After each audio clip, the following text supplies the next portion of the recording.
పోటుకి కావాల్సిన పదార్థాలు సిద్ధంగా ఉన్నాయి. సో అనురాధ గారు, ఇవ్వండి కందిపప్పు, చిన్నుల్లిపాయలు. ఓకే. సో మనకి మెయిన్ ఇంగ్రీడియంట్స్ వచ్చేసి కందిపప్పే. సో ప్రాసెస్ స్టార్ట్ చేసుకుందామా అయితే? ఎస్ అండి, స్టార్ట్ చేద్దాము. ఫస్ట్ ఏం చేద్దాం? ఫస్ట్ మనం పోపు వేసుకోవాలి. ఫస్ట్ పోపు వేసేసుకోవాలి. సో పోపు వేసుకున్న తర్వాత లాస్ట్ వచ్చేసి కందిపప్పు. ఓకే. సో మనం దీనికోసం కుక్కర్ యూస్ చేసుకుందాం మనం, ఎందుకంటే పప్పు ఉడకాలి కదా. ఫస్ట్ అయితే స్టవ్ ఆన్ చేసుకుందాము. ఇప్పుడు కొంచెం ఆయిల్ వేసుకుందాం, మనకి పోపు కావాలి కదా. పప్పు కాబట్టి అంత ఎక్కువ ఆయిల్ అవసరం లేదు. సో లైట్గా ఆయిల్ హీట్ అయ్యాక పోపు వేసుకుందాం. ఓకే. సో అనురాధ గారు, మీ దగ్గర బాగా ఫేమస్ ప్లేసెస్ ఏంటి చూడదగిన విజయనగరంలో? విజయనగరంలో రామనారాయణం చాలా బాగుంటుంది. అంటే రాముడు తాలూకా స్టోరీస్ అన్నీ కలిపి మొత్తం ఒక ప్లేస్ అన్నమాట. ఆ ప్లేస్లో మొత్తం పోపు దినుసులు వేసాము.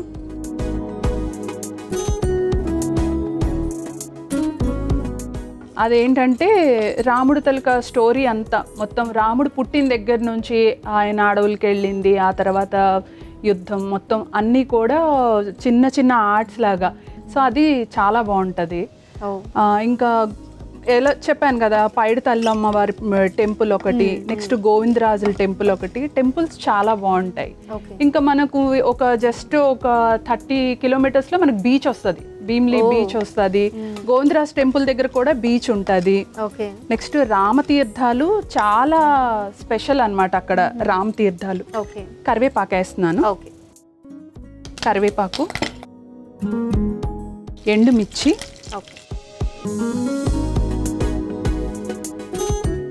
జీలకర్ర వేస్తున్నాను. ఓకే, జీలకర్ర. నెక్స్ట్ కొంచెం ధనియాలు, జస్ట్ ఫ్లేవర్ కోసం. నెక్స్ట్ వచ్చేసి వెల్లుల్లి, అల్లం కొంచెం, పచ్చిమిర్చి. పచ్చిమిర్చి మనకు కావాల్సినన్ని. కొంచెం కారంగా కావాలంటే కారంగా, కొంచెం ఒకసారి ఫ్రై చేసుకుందాం.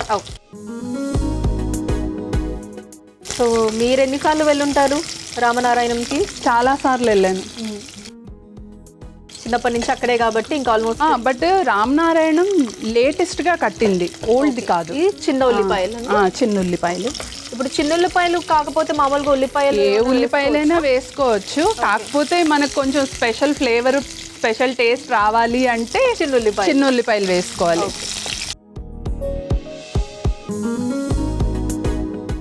సో కొంచెం ఇవి వేగిన తర్వాత మనం టమాటాలు వేసుకుందాము. సో టమాటా కూడా ఆప్షనలే. మనకి కొంచెం పుల్లగా కావాలి అంటే టమాటా వేసుకోవచ్చు, లేదు మనకి ఇట్లాగే నార్మల్గా కొంతమంది చప్పగా తింటారు కదా. సో అలా చప్పగా తినే వాళ్ళకైతే టమాటా అవసరం లేదు. సో నేనైతే నాకు కొంచెం పుల్లగా కావాలి, నేను టమాటా వేస్తాను. సో టమాటా ముక్కలు కూడా వేసి మొత్తం బాగా కలుపుకోవాలి. కొంచెం మెత్తగా అయితే బాగుంటుంది. మనం వీటిని కొంచెం వేగనిద్దాం. ఓకే. సో అయితే మీ ఫ్యామిలీలో అందరూ అంటే ఒక్కొక్కరికి ఒక్కొక్క డిష్ అలా ఇష్టం ఉంటుంది కదా. ఫ్యామిలీ అందరూ బాగా ఇష్టపడి తినే డిష్ ఏంటంటే? Non veg. Non veg Araku అది ఎక్కువ వెళ్తాం అనమాట, ఎందుకంటే విజయనగరంకి అరకు జస్ట్ 1 hour డిస్టెన్స్ అనమాట. సో వెళ్తే మేము ఈ వెదురువి ఉంటాయి కదా, బ్యాంబూ చికెన్, వాటితో పులావ్ అన్నీ చేసుకొని తింటాము. ఎక్కువ నాన్ వెజ్ ఇష్టం. అండ్ మా మమ్మీ ఈ ఏమంటారు ఫెస్టివల్ టైంలో కనుమ వస్తుంది కదా, పండగ టైంలో కనుమ రోజు మనం నాన్ వెజ్ తింటాం కదా, ఆ రోజు మటన్తో ఉప్పిండి చేస్తుంది అనమాట. అదైతే అందరికీ ఫేవరెట్. అసలు మటన్తో ఉప్పిండి చేస్తారు. అది సమ్ డీప్ ఫ్రై ఐటమ్ అనమాట, చాలా బాగుంటది. అదైతే అందరం చాలా మోస్ట్ ఫేవరెట్ ఫుడ్ అందరికి. ఓకే. సో మీరు కూడా మీ ఇంట్లో చేసి పెడుతూ ఉంటారా మరి? మటన్తో ఉప్పిండి ఇలాంటి special. Mutton ఉప్పిండి. Next Nagula Chavithi వస్తే తోప అని అంటారు, అది రాగితో చేస్తారు. ఇక్కడ రాగి సంగటి ఎలా చేస్తారో అక్కడ నాగుల చవితి రోజు తోపని చేస్తారనమాట. అది చాలా స్పెషల్. అది ప్రసాదం లాగానా అండి? ప్రసాదం అని కాదు, ఆ రోజు చేస్తారు, నాగుల చవితి రోజు చేస్తారు. ఓకే, సో వేగిందా అండి? కొంచెం వేగింది. ఓకే, ఇప్పుడు నేను ఇంగువ కొంచెం వేస్తున్నాను దీనిపైన. ఓకే, అందులో చిన్నుల్లిపాయలు కదా, కొంచెం మనకి మంచి ఫ్లేవర్ వస్తుంది, ఫ్లేవర్ యాడ్ అవుతుంది. నాన్ వెజ్ కూడా చిన్నుల్లిపాయలు చాలా బాగుంటాయి. ఓకే, సో ఇది పప్పు, నానపెట్టిన పప్పు, ఇది నానపెట్టిన కందిపప్పు. సో ఇది నేను ఇందులో వేసేస్తున్నాను.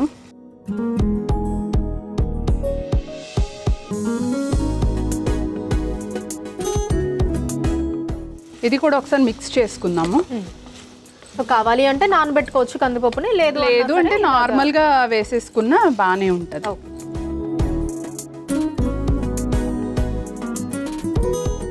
ఇప్పుడు ఇందులో సాల్ట్ యాడ్ చేస్తాను, ఎందుకంటే ఆల్రెడీ ఎండుమిర్చి వేసాం కాబట్టి మరి ఇంకా కారం వేయాల్సిన అవసరం లేదు. సో జస్ట్ సరిపడినంత సాల్ట్, వాటర్ వేసుకొని మూత పెట్టుకుంటే అయిపోతుంది. కొంచెం ఉప్పు మనకి తగినంత, మనకి ఎక్కువైతే ఎక్కువ, తక్కువైతే తక్కువ.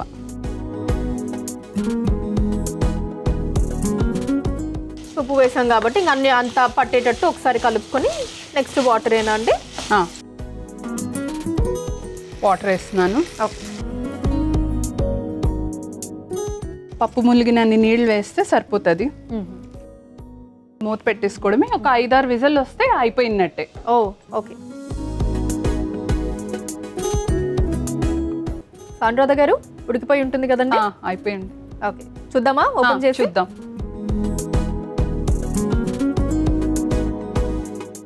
ఓకే, సేమ్ పప్పుని చూస్తున్నట్టే ఉంది. అంతే.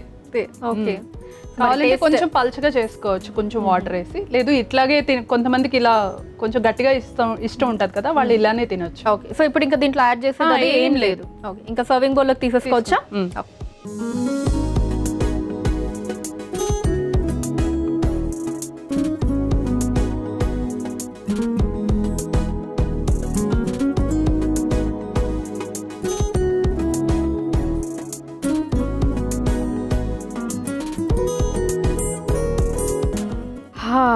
కందికట్టు రెడీ అయిపోయిందండి. కావలసిన పదార్థాలు, తయారీ విధానం మరొకసారి చూసేద్దాం. కందికట్టుకి కావలసిన పదార్థాలు: నూనె, పోపు దినుసులు, కరివేపాకు, ఎండుమిర్చి, జీలకర్ర, ధనియాలు, వెల్లుల్లి రెబ్బలు, అల్లం ముక్కలు, చిన్న ఉల్లిపాయలు, టమాటో ముక్కలు, ఇంగువ, నానబెట్టిన కందిపప్పు, ఉప్పు.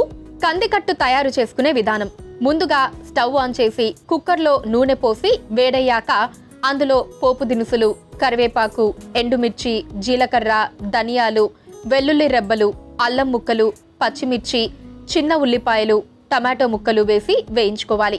తర్వాత అందులో ఇంగువ, నానబెట్టిన కందిపప్పు, సరిపడా ఉప్పు, నీళ్లు వేసి కలిపి మూత పెట్టి ఆవిరి మీద ఉడికించుకొని సర్వింగ్ బౌల్లోకి తీసుకొని సర్వ్ చేసుకుంటే రుచికరమైన కందికట్టు రెడీ.